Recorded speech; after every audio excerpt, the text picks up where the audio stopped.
Hindi. Naiyak, nagulat at halos hindi na makapagsalita ang mga babaeng ito nang pasukin ng mga otoridad ang condo units na ito sa Pasay City. Relax lang kayo. Sa isang kwarto, mga dayuhang parokyano at ilang Pilipino naman ang naabutan ng mga otoridad. Hinihinalang sila raw ay mga biktima ng pambubugaw online at sex trafficking. Sa tulong ng patuloy na cyber patrolling o pag-iikot sa cyberweb ng National Bureau of Investigation, Cybercrime Division o NBI-CCD, natunton ang di umano'y nangyayaring human trafficking o bentahan ng mga Filipino online sa loob ng ilang condominium units sa Pasay City. Sino ang nasa likod ng di umano'y malawak na online pambubugaw na ito? Nung nadiskubre niyo po yung operasyon nito online, ano ho ang nakapukaw ng atensyon ninyo kumpara sa ibang online operation? This had been going since pre-pandemic itong ganitong klase ng modus. Pinupost itong mga babae sa social media applications and then nakapost doon yung pictures nila. We determined na ito ay nag-ooperate sa isang condo residence dyan sa may Pasay. Ang modus, may menu kung saan pipili ang kliyente ng babae at ng serbisyong gustong i-avail. Aba, ibang klase. Online registration lang ang peg. Sa isang messaging app na na-penetrate po ng NBI, nadiskubre nila kung paano ibugaw online ang mga babae sa kanilang mga parokyano.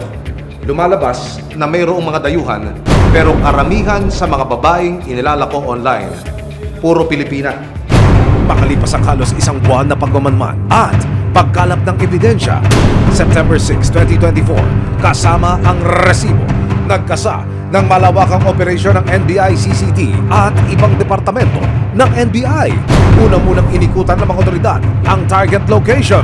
Asan power key? Yan. Ito. Yung sa dulo. Ito ang strike natin. Yan. Halos lahat. Kaso may ibang area pa. Ibang area pa tayo na hindi dito. Anim. Anim na building. Sunod lang kayo sa inyo, Chika.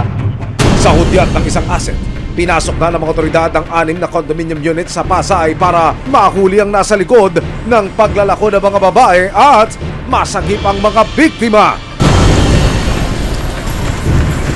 Ito sir.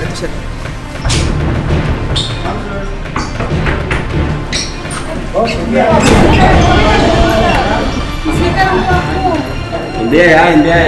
Dito ba? Sa'yo dito. Disable. Tanggalin mo yung password. Tanggalin mo yung password. Bakit po? Sa unang unit, bumungad ang 4 na babaeng ito na tila walang kamalay-malay. Ang ilan natulala at naiyak dahil sa takot. Relax lang kayo. Saan po dito? Hindi kasi alam eh. Relax lang ha. Masisave lang namin kayo ha. Sa pagkakalugog ng mga operatiba kasama ang resibo, nadiskubre din ang ilang mga damit na ginagamit daw ng mga biktima sa kanilang mga booking. Kulong po kami? Ilan po kayo? 4. 4. Sige, upo lang kayo, upo. Sa ibang units naman, naabutan ng sinasabing stay-in ng mga biktima. Ngayon, may information kami na dito diniting yung mga traffic victims. Dito yung temporary quarters nila. Namataan din ang computers at laptop sa isang kwarto kung saan daw isinasagawa ang malalaswang transaksyon.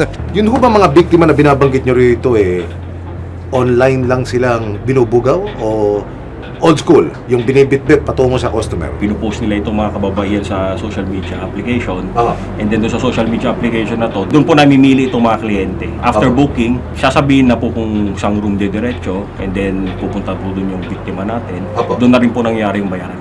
4 hanggang 14,000 raw ang bayad sa mga inaalok na serbisyo at ang kalahati nito'y napupunta di umano sa kanilang mga boss na nag-aalaga sa kanila. Mga dayuhan daw ang madalas na parokyano ng mga Filipinang na-rescue.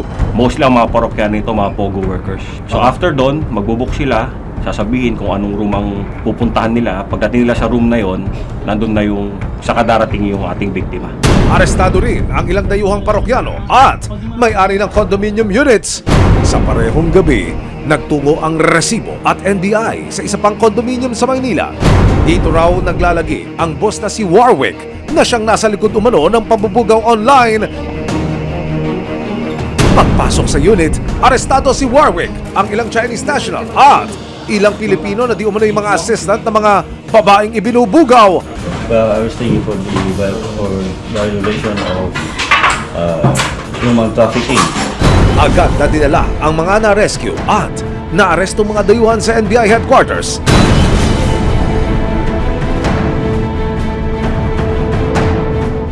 Nakapanayam ng resibo ang isa sa mga biktima. May friend po kami na kakilala na nag-offer sa amin mag-work dito sa Manila. Kasi po magbe-months, inisip po namin, syempre mag-iipon din po sana para kahit papano may panggastos din. Sa isang araw po, pwede ka pong kumita ng mga nasa 10K to 15K po kasi. Nakausap din ng resibo si Ana, hindi niya tunay na pangalan. Siya raw ang isa sa mga sumasala sa mga babae para matiyak na pasado ito sa kanilang mga kliyente. Ang sahod ko po is 18K po, monthly po. Minsan din po kasi ako rin po yung nag-i-interview, pinipicturean ko po yung nila at saka yung chan. Kapag may stretch mark po, pag pangit po yung mukha, hindi po sila qualified. Pag bata po, mas maganda.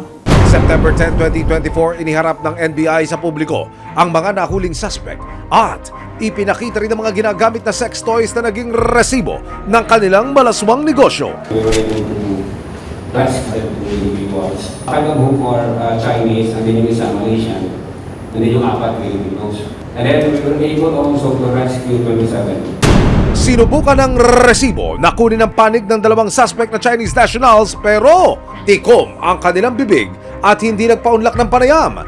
Sir, we are from GMA, a local network. Can you give us your name?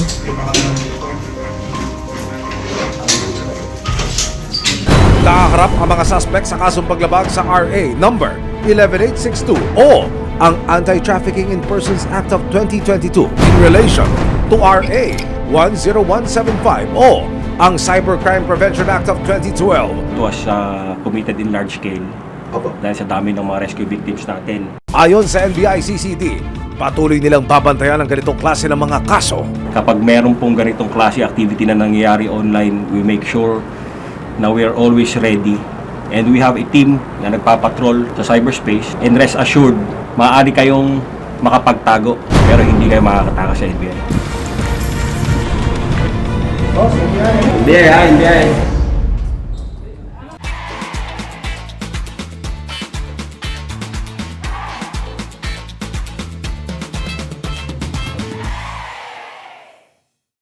Maraming salamat sa panonood, mga kapuso.